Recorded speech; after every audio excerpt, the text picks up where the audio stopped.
Stirring the coffee with one lonely chopstick, not using the vortex method, trying to make a difference in a cup of coffee at the molecular level. Good morning. Welcome to the Daybreak Show. I am the Sultan. We'll get started, but first, coffee.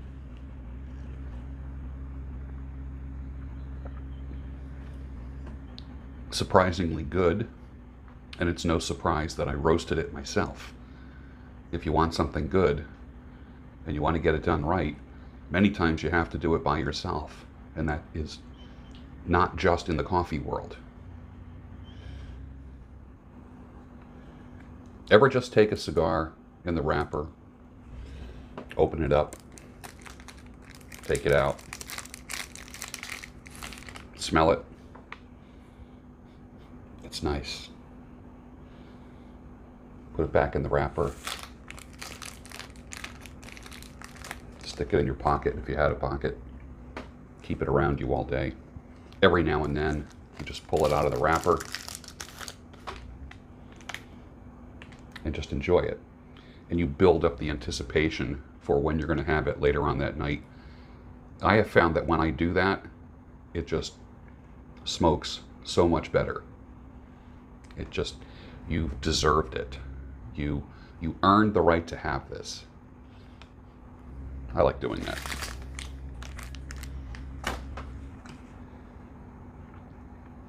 The ones who can't handle freedom want increased government intervention and to punish those who work smarter to even out the masses. I contend that those who are protesting, anarchists, rioting, they want more government intervention, not less. There's a paradoxical intention there. We want to show you how free and radical we are. Free and radical for what? Free and radical to obey a bigger power, a source. They want bigger government. They're acting like they want freedom, but they want Big Brother to be ushered in. They don't want you making $1 more. They don't want you having any advantage. Unfair advantage. Unfair advantage. Let me tell you about my unfair advantages. I get up early. I exercise. I eat well. I train. I keep myself in mentally great shape, physically great shape. That's an unfair advantage in life just to begin with. As a result of that, I make more money. I attract beautiful women. I have friends who want to know more. I have clients, customers, patients that want to know more and pay me for it. How do I take advantage of that? I'm conservative in how I spend, conservative how I view the world. I'm liberal in how I save. I'm conservative in the women that are attracted to me as an older man. You know, there's a lot of wisdom in knowing that you can, but don't. I don't want a harem. I want one woman. I'm cool with that. Was there a time when I had all of that? Sure. Vanity, vanity. All is vanity. It disappears like smoke, like vapor just disappears. That's what it's all. That is what it is like. That's the only thing that I can compare it to.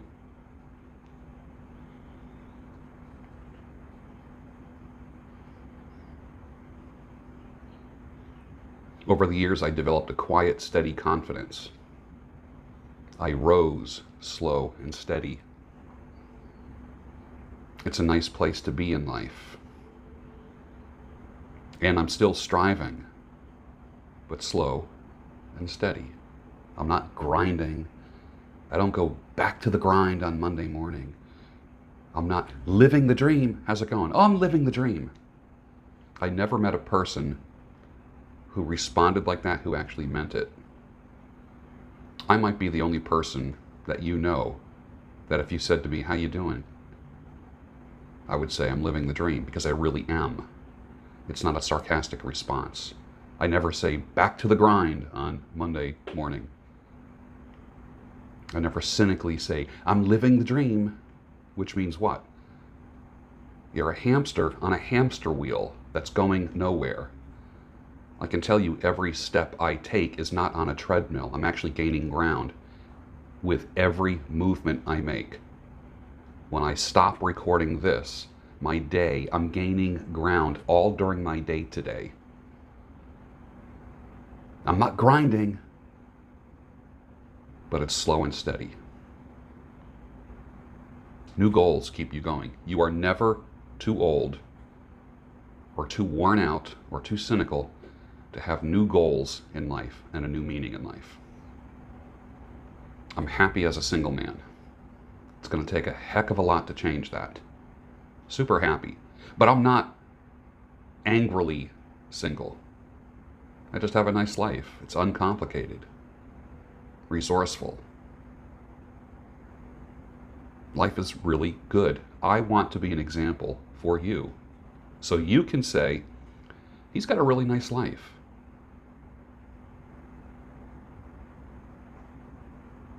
Not be a warning.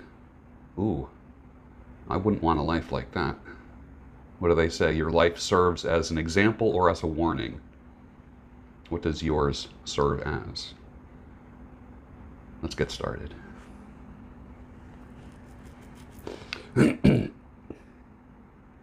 Yesterday I asked the question, if you put weight on during the lockdown. This was Pastor Ray's answer. Please note, Pastor Ray is older than me. White hair, white beard. I will never fucking complain ever again after reading Pastor Ray's answer. Pastor Ray is one of the first people who I ever communicated with when I started this channel back in 2016. The very first, I think he might be the very first person who wrote to me. And we actually had some nice conversations.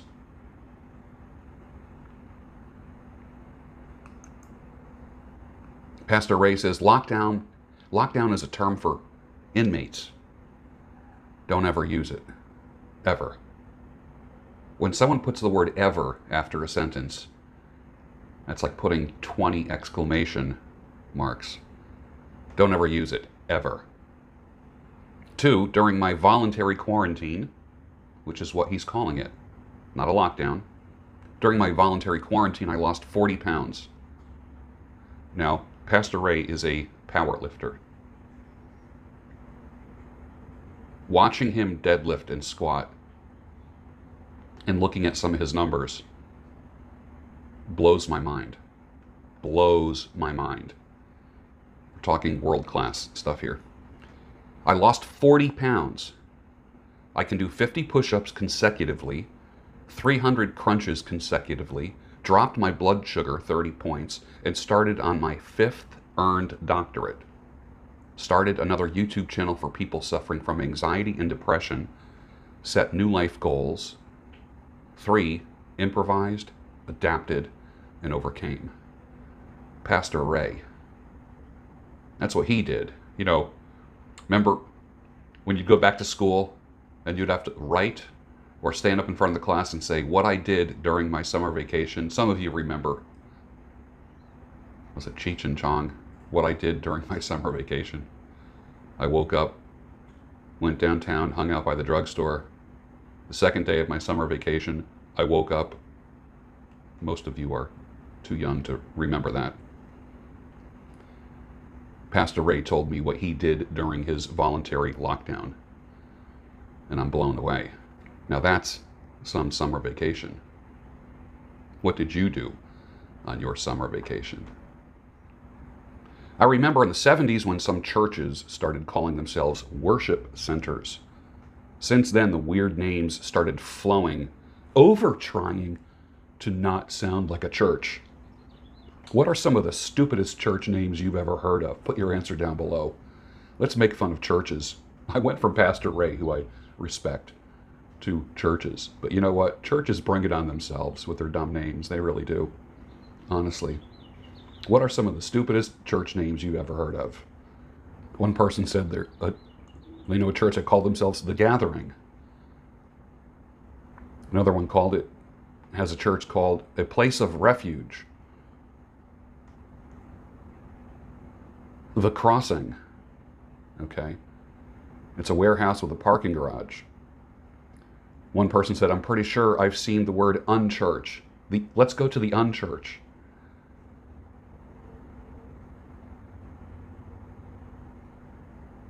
Samuel Whitmore says, tons of them with names 10 words or longer in Houston.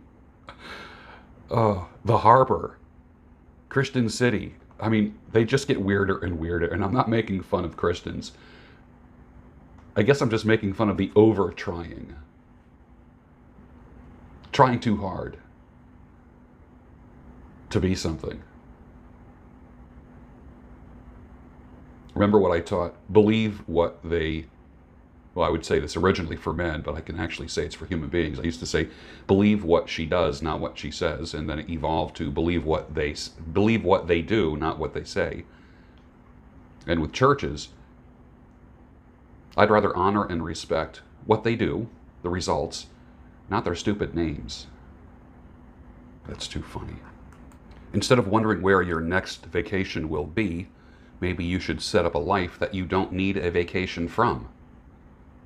Imagine that. Think about where you want to go on vacation. Think about where you want to go when you want to be more productive or relax. For me, those are both the same. Vacation, relaxing and being productive are the same thing for me. I can't go somewhere and do nothing. I go somewhere and I write. Certain places are more inspirational than others.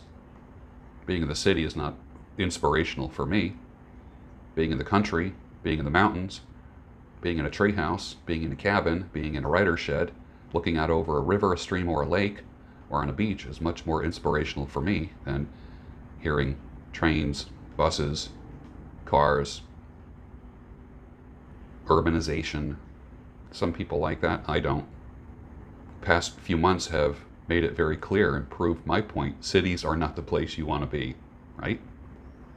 When poopy hits the fan, it doesn't hit the fan in the country. It hits the fan in the cities. So why do you want to be in the city? Oh, you're different. Yeah. I watched a lot of different people lose their businesses, even those that try to defend themselves. So where do you go to relax? Where do you go on vacation? Why can't you start your life there? Why? Why do you have to go away to it 1 or 2 weeks a year?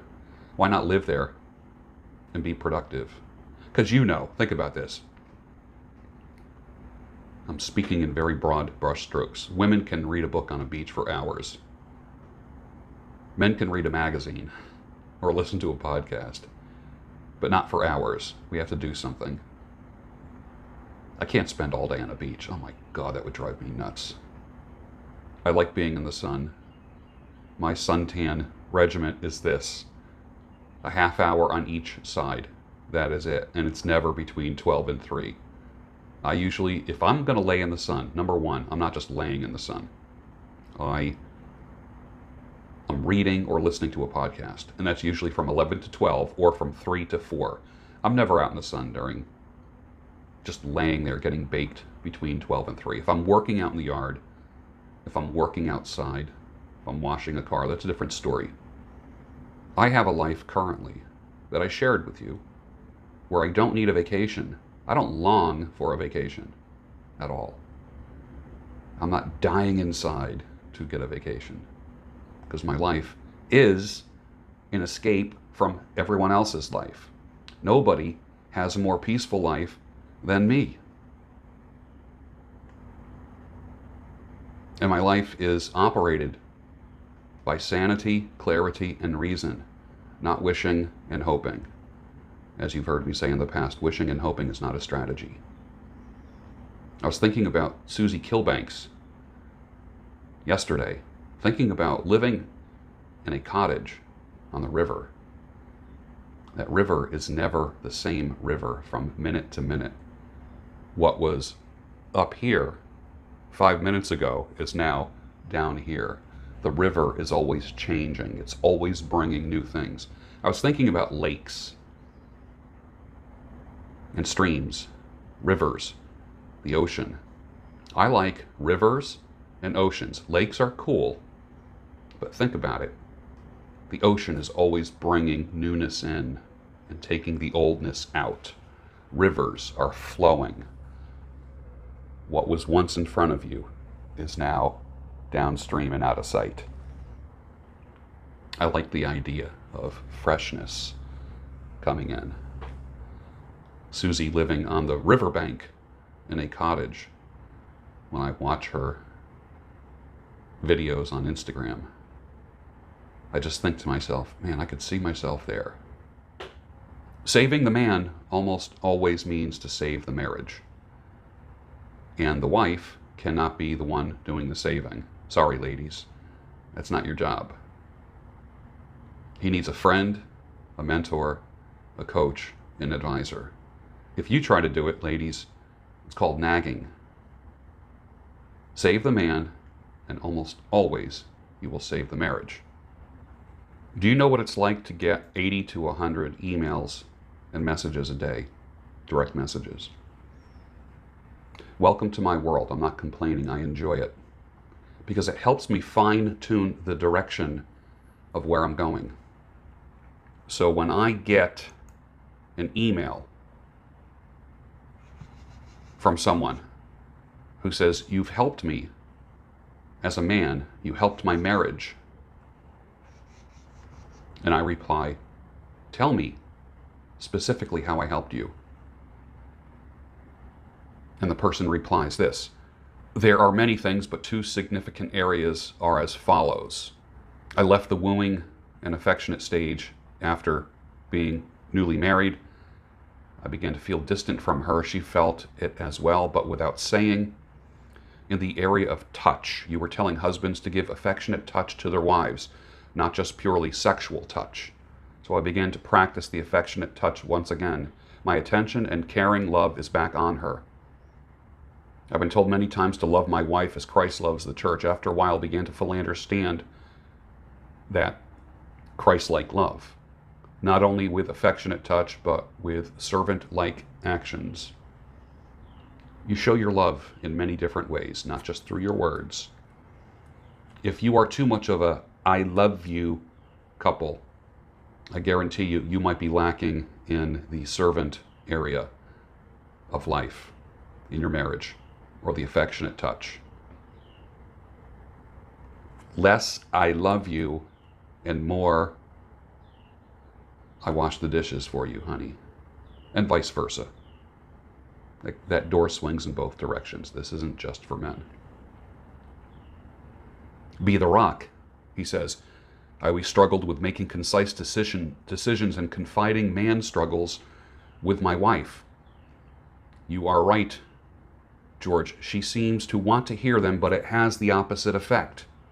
So I quit confiding the deep struggles. Don't confess to your wife. Don't be transparent. Tell a friend, tell a brother, tell me. Don't tell your wife you're not feeling confident. They might act like they want to hear that, but they want you to be the rock. Don't tell them things that make them feel anxious because they have to man up. The last thing you want your wife to do is to man up when you are not filling those shoes. I stopped confiding my deep struggles. I began to make solid decisions and hold my plans and thoughts until I had thought it through. After a month of practicing this, my wife actually thanked me for watching your videos. I've told her about your channel and the general idea of what it's about. These two examples are pulled from some of your recent videos, but you've mentioned the same things for a while. I know our marriage is young, and I'm beginning with this wisdom now instead of years down the road. We never received quality premarital counseling. It's been our regret. I've taken on your videos as my marital counseling. As of right now, our married life is better than ever, and it has a quality to it. That may be a long response, but I could talk for hours about your ministry to my life. George, I've prayed for you, for God to protect, provide, and continue giving you wisdom even until 105 years old. Thank you. Well, thank you, sir, for that response. That helps me realize that I am on the right road and to fine tune my work here, the work of sanity, clarity, and reason. Don't forget to check out my sponsors down below. They make this possible. This is not a labor of love. This is also one of the things that I do for a living, which happens to be something that I love. The Daybreak Studio, the new Daybreak Studio, and the Daybreak Ranch are going to be a reality. And I can't wait to share it with you. And if you would like to donate to the cause of sanity, clarity, and reason, there are links down below where you can do that. Finish your coffee, and I'll see you Monday morning on the Daybreak Show, your home of sanity, clarity, and reason.